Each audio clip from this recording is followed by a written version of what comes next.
In August 1973, Jack and Janet Smurl moved their family into 330 Chase Street in West Pittston, Pennsylvania. They were fleeing the aftermath of Hurricane Agnes, a natural disaster that had displaced them from their home in Wilkes-Barre. What they found inside this modest duplex would make them wish they'd faced the floodwaters instead. For 14 years, they would endure something no family should ever have to survive. Not a ghost story, not a haunting in the Hollywood sense. Something far more invasive, far more predatory. Something that would violate the most sacred boundaries of their home, their bodies, and their faith. Jack and Janet were devout Roman Catholics. Jack worked at a candy factory. Janet was a homemaker. They were ordinary people in every sense, the kind of family you'd find in any American neighborhood in the 1970s. Hardworking, church-going, unremarkable.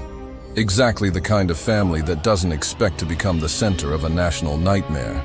At first we thought it was just an old house settling, the banging on the walls, the footsteps in the hallway when nobody was there. You tell yourself it's pipes, it's wind, it's imagination. But then the stains came back through new paint. We repainted 3 times. They always came back. And the smell, like sulfur. Like something had died inside the walls. The phenomena escalated gradually, then suddenly. Unplugged appliances caught fire. Tools went missing, then reappeared in impossible places. But it was the night the light fell that the Smurls understood. Whatever was in their home wanted to hurt them. We'd installed that fixture ourselves. Thick bolts drilled deep into hardwood. It didn't fall, but it was ripped out, like something with hands had torn it free. In front of the entire family, in broad daylight, their dog was levitated and thrown against a wall by a force no one could see. That was the moment I knew we weren't alone. And whatever was with us, it hated us.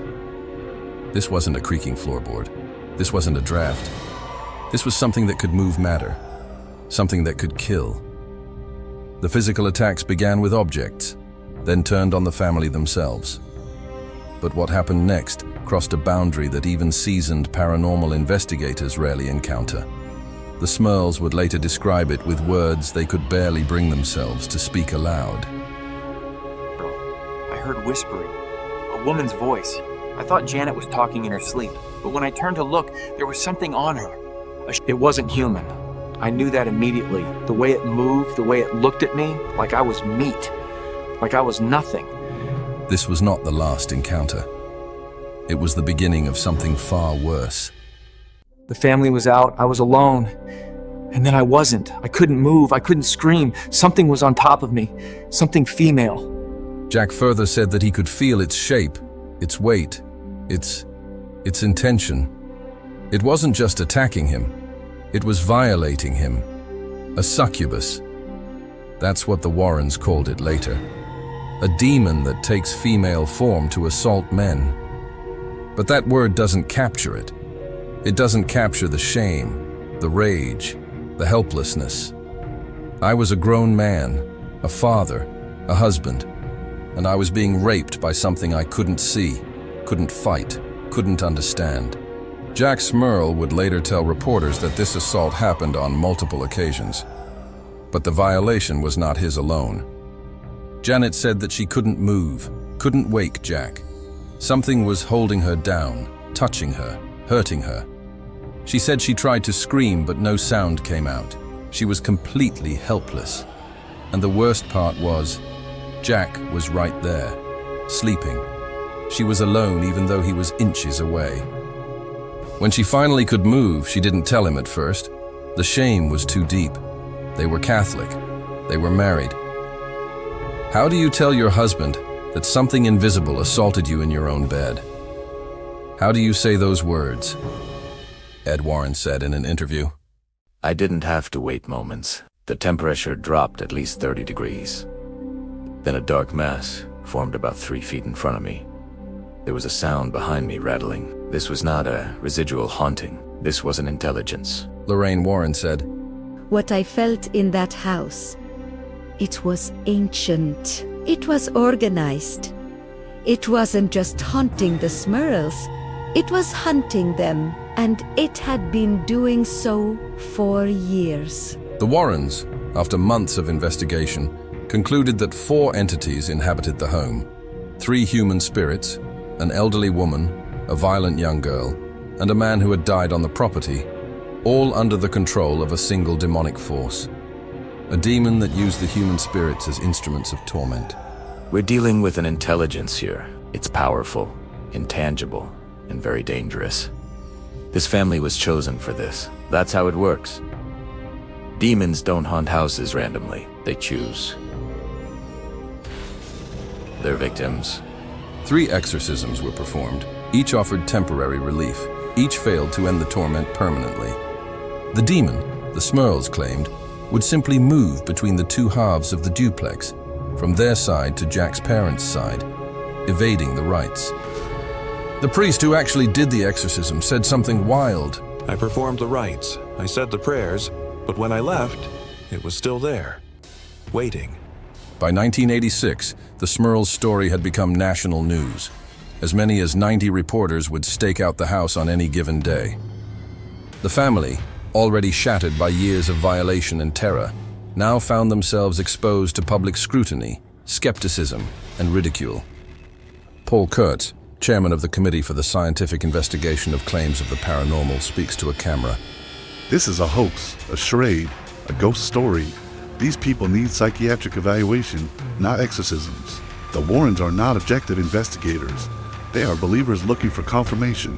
Skeptics pointed to Jack's history of meningitis and subsequent brain surgery in 1983, which had caused short-term memory loss. They suggested mass hysteria, shared delusion, psychological stress from financial hardship. The Smurls had struggled financially, and Jack's mother Mary had suffered a heart attack in the home. A priest from the Diocese of Scranton speaks to reporters.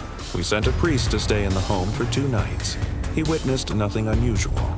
We are unsure what is causing these disturbances, but we cannot confirm demonic activity. The Smurls, exhausted and desperate, collaborated on a book. It brought them money they desperately needed, but also accusations that they had fabricated the entire ordeal for profit. The line between victim and performer blurred in the public eye. Jack says during an interview, They wanted a show. They wanted ghosts and demons and Hollywood horror. They didn't want to hear about the nights I couldn't sleep because I was afraid to close my eyes. They didn't want to know what it does to a man, to a father, to be violated in his own home and have nobody believe him. In 1987, the Smurls finally left 330 Chase Street. They moved back to Wilkes Barre, hoping to leave the nightmare behind. But the demon, they claimed, followed them. Black masses, unexplained noises. The terror resumed in the new house, as if the entity had attached itself not to the building, but to the family. A secret exorcism is performed, the 4th and final. The details remain confidential. A final, secret exorcism was performed by the Catholic Church in the early 1990s. The family has reported no paranormal activity since.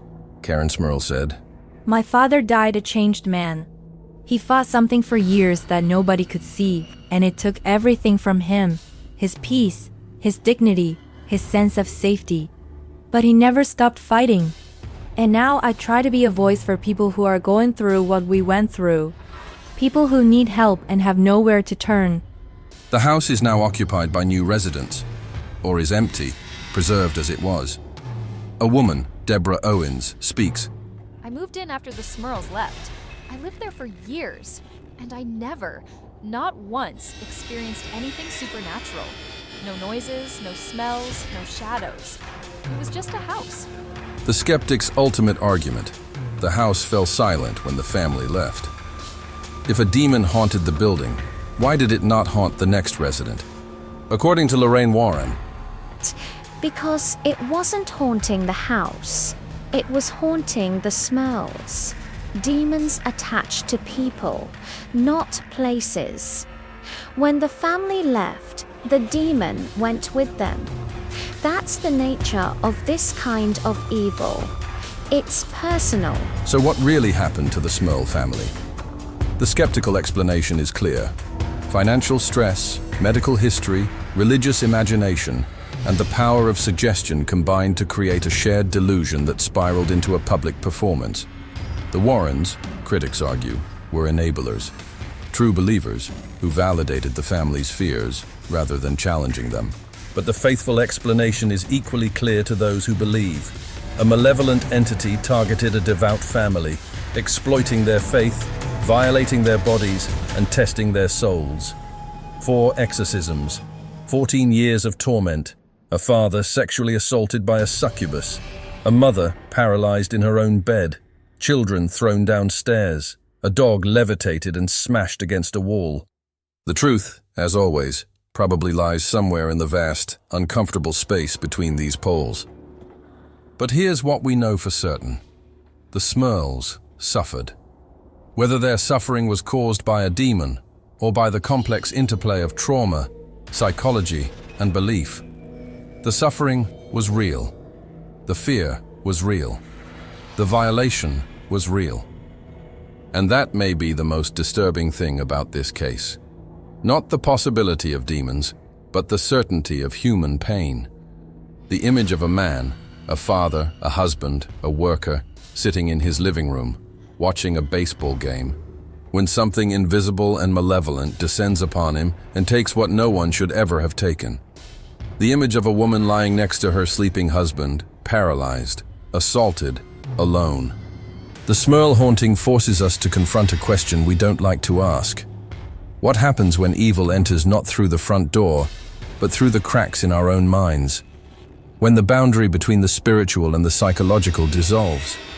When faith becomes both shield and weapon, both comfort and cage? Jack and Janet Smurl were ordinary people who became, whether by demonic design or human circumstance, the protagonists of a horror story they never chose. Their home, that modest duplex on Chase Street, became a stage where the oldest battle in religious mythology played out. The sanctity of the family home versus the predatory force that would defile it. In the end, the Smurls survived. They outlasted the haunting, or the delusion, or whatever it was. They raised their daughters. They grew old. They died. Jack in 2017, Janet in 2026. And their story remains, etched into the canon of American paranormal history, a raw and disturbing testament to what happens when the ordinary becomes unendurable. The house on Chase Street still stands. The neighbors have long since stopped talking about it. The reporters have moved on. But for those who remember, for those who believe, and even for those who doubt, the Smurl Haunting remains a question without a comfortable answer.